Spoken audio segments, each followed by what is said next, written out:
Hi guys, Archie Luxury. I'm the Archie Luxury and the Paul Pluta channel. Today I'm going to discuss the Rolex pre-owned market 2018. What is happening? It is the month of August and we're seeing some frantic things that are happening. What's going on? Fuckaroonies! Let's take a look. Let's take a look, fuckers!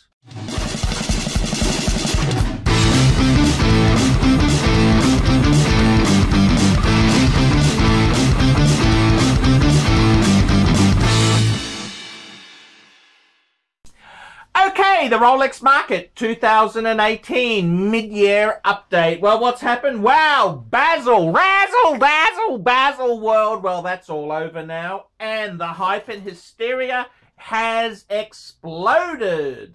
What has happened? Well, fuckaroonies, let me tell you. The big, of course, Basil world release for Rolex was the Pepsi GMT. And also Rolex's sister brand, Pluta Pepsi GMT. So basically, guys, what we're seeing happening with this very hot watch is the Rolex has started to hit the market and speculators have come in, they've scooped up the limited stock and they've done a bit of profit taking. The Rolex Pepsi GMT was selling for as high as in Australia was selling for as high as 35,000. Prices have fallen. It then fell to 30. I've been told today from a leading dealer in Australia, who I will not name to protect the guilty, I could get my hands on a Rolex Steel Pepsi on the Jubilee bracelet. This is a brand spanking new model for as little as $18,000. I believe the dealer has told me he believes prices should fluctuate and settle about the 15,000 Australian dollar mark. The other interesting thing is the Rolex Tudor, the Tudor Pepsi. Now, the Tudor Pepsis came onto the market with a lot of fanfare and pizzazz. Stocks in Australia are very limited. However, in other parts of the world, we're seeing the massive premiums shrink. We are starting to see those premiums shrink drastically. And it's not unheard of for people to be passing these off at retail, if not a smidgen, a bee's stick over retail. The Tudor Pepsi on the bracelet is proving to be the most popular of the Tudor releases. However, this here is a very interesting situation.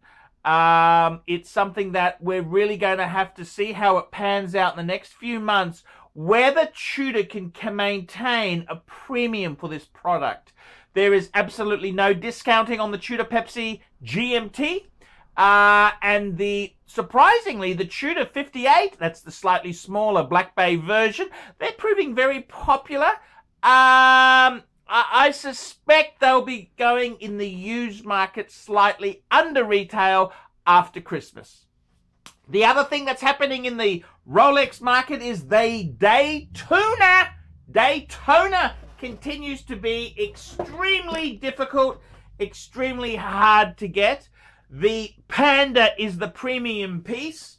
The Panda itself is selling for about $2,000 to $3,000. Over the black dial, that's correct. $2,000 to $3,000 more for a Panda instead of the black dial. The situation is following through. We're getting to a stage where pre-ceramic Rolex-based Daytonas in steel are going to probably overtake the ceramic Daytonas in the next 2 to 3 years. At the moment, the ceramic is slightly higher, but expect prices to fall in the not too distant future. The Zenith movement Daytonas in the secondary market is getting stronger and stronger, and this reflects the watch waist industry's respect for Zenith. The steel sports Rolex market is getting fucked You cannot get a no-date sub. You cannot get a black dial, black bezel, date Submariner. You cannot get a Sea Dweller. The Pepsis are impossible. The Batman, the Hulks, they're all very, very hard to get. Steel Sports Rolex, very, very hard to get. A lot of dealers are packaging, meaning you need to, if you want to get one of these hot models like a Hulk or a Batman, you have to buy a dog shit model to go with it. It's called packaging. The Americans have done it for years. And welcome to capitalism, fuckers. Welcome to capitalism. The Rolex market itself, the interesting anomaly is now the Rolex Datejust. The Rolex Datejust, the Datejust 41.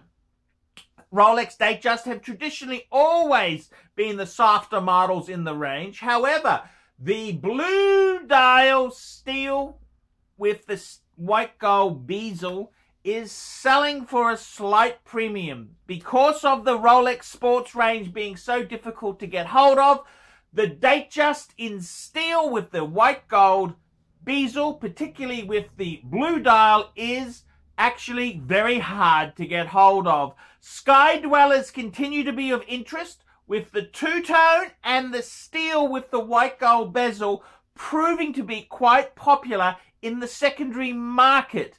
The steel with the white gold bezel is selling for a slight premium. All Steel Sports Rolexes continue to be in short supply. I've been through Asia. I've been through all of them. When they do have stock of Rolex Sports, you usually find unpopular. The least popular model is the rose gold Yachtmaster on the rubber, and the Explorer 2, and some variations of the Milgauss. These are the only sports watches that are available, it seems to be, in the Asia Pacific and American Rim. So that is the go with these watches. The Rolex market itself in 2018, there doesn't seem to be any shortcoming of the limited supply. Rumor has it that dealers are getting as little as 35 Steel Sports watches a year. That is the new yearly allocation for Steel Sports Rolex. 35. That is the lousy fucking number. That is the lousy fucking number. It's a very, very hard market indeed there. The interesting thing is that some brands are not having anything good come and happen. Omega, plentiful stock everywhere, and there is no demand. Customers aren't that plentiful. Breitling, the investment bankers came in and thought this was a cash cow to fuck all cash cows. Well, the investment bankers seem to have hit the wrong note. Their greedy, materialistic, nasty ways have not proven themselves with the Weiss community. Several long players in the watch market, IWC, Jaeger-LeCoultre, Panerai, are proving very, very soft in the secondary markets out there. Rolex itself, Rolex, the Rolex pre-owned market continues to get tougher. The only models that are soft in the Rolex market, 36 mils in the Datejust and 36 mils in the day-date variants, are proving to be very, they haven't had the inflationary trend, especially with the two-tone and the solid gold versions. And this is because those models, Rolex has got so many new variants. There's Rolex, there's day-date 36 mil, day-date 2, then there's day-date 40. Why did they drop the Series 2? And the answer is they dropped it because it was too big for the Chinese market. The Chinese market, who are international players in the Rolex scene. The Rolex pre-owned market, it's going to be very, very tough 2019 promises to be the same as 2018. And I think we're not going to see any improvements until the later part of 2020. That's right. This is Archie Luxury with your Rolex market update. Tell me what you lousy, miserable fuckers think of that. Tell me what you fuckers think. Tell me what you lousy, miserable, cheap, Rolex-wearing fuckers think of that. Fuckaroonies, here are 6 watches I've been offered. They offered to put my name on the dial. They offered to make it exclusive to the Archie Luxury channel. They'd do anything to climb into bed with me. And I said no. That's right, I said no. Oh, and don't forget, fuckaroonies, like, subscribe, and tell your fuckhead friends. And don't forget to mention the Archie Luxury Travel channel. That's where I'm doing live shows, fuckers.